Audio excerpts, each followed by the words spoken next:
Ek groet julle vriende. In die vorige oordenking het ons gehoor dat daaglikse bekering baie belangrik is vir ons heiligmaking. Ons moet elke dag onder leiding van die Heilige Gees daaraan werk om nuut te dink, sodat ons nuut kan lewe. Net soos wat ons vuil klere uittrek en skoon klere aantrek.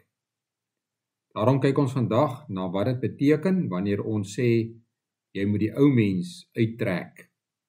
Kom ons lees weer Efesiërs 4 vanaf vers 17 tot 24. Dit sê en bevestig ek dan in die Here, julle moenie meer soos die heidene met hulle niks beduidende gedagtes leef nie. Hulle denke is verduister, hulle is vervreem van die lewe met God, omdat hulle onkundig is deur die hardheid van hulle harte. Omdat hulle gevoelloos geword het hulle self oorgegee aan losbandigheid, om onversadigbaar allerhande onrein dade te pleeg. Maar julle het Christus nie so leer ken nie. Julle het tog van hom gehoor, en julle is oor hom onderrig, volgens die waarheid wat in Jesus is. Naamlik dat julle, wat julle vroegere lewenswandel betref, die ou mens moet aflê, wat as gevolg van sy misleidende drange vergaan. Julle moet eerder in die aard van julle denke vernuwe word.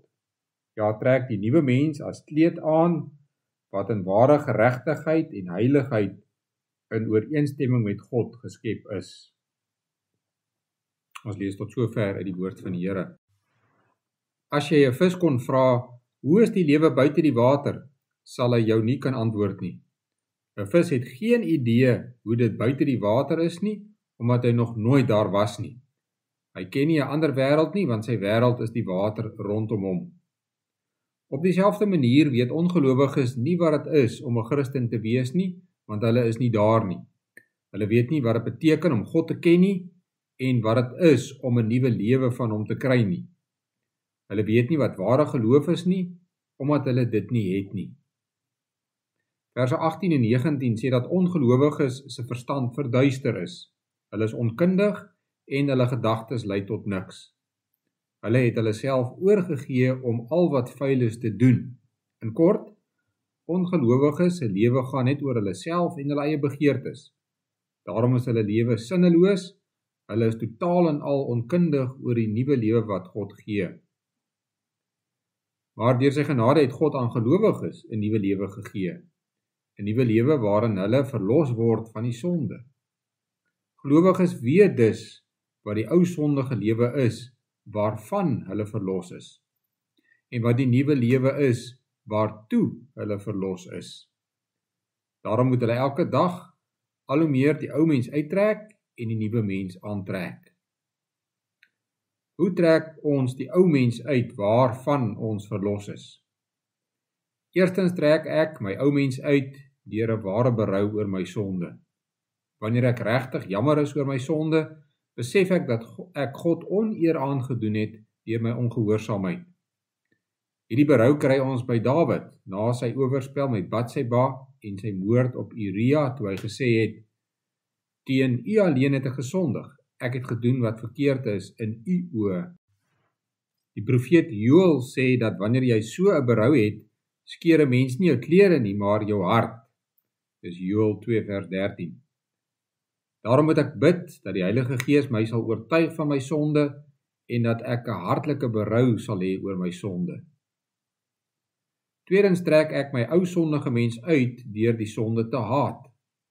As ek regtig besef dat ek God deur my sondes hartseer gemaak het en dat ek sy eer daardeur aangetas het, moet ek die sonde ook haat.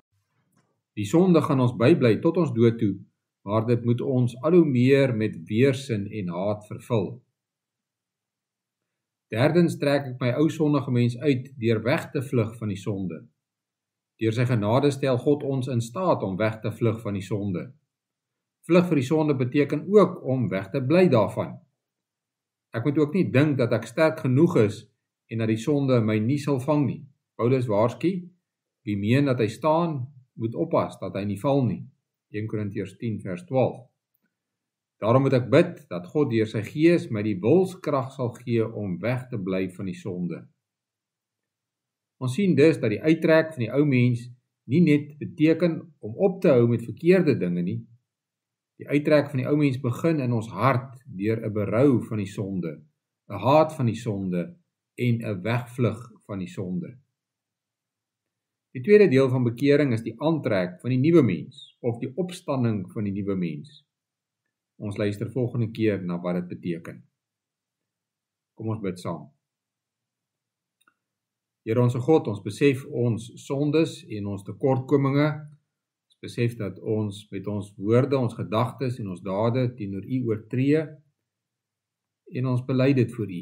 Ons vra dat U ons sal vergewe. Nie omdat ons dit verdien nie, maar omdat U genadig is en Jesus Christus vir ons sondeskuld betaal het. Ons doen voorbidding vir ons vragmotorbestuurders wat kos en belangrike goedere vir ons aflewer. Ons vra dat U ook hulle werk sal seën en dat U hulle sal bewaar op die pad.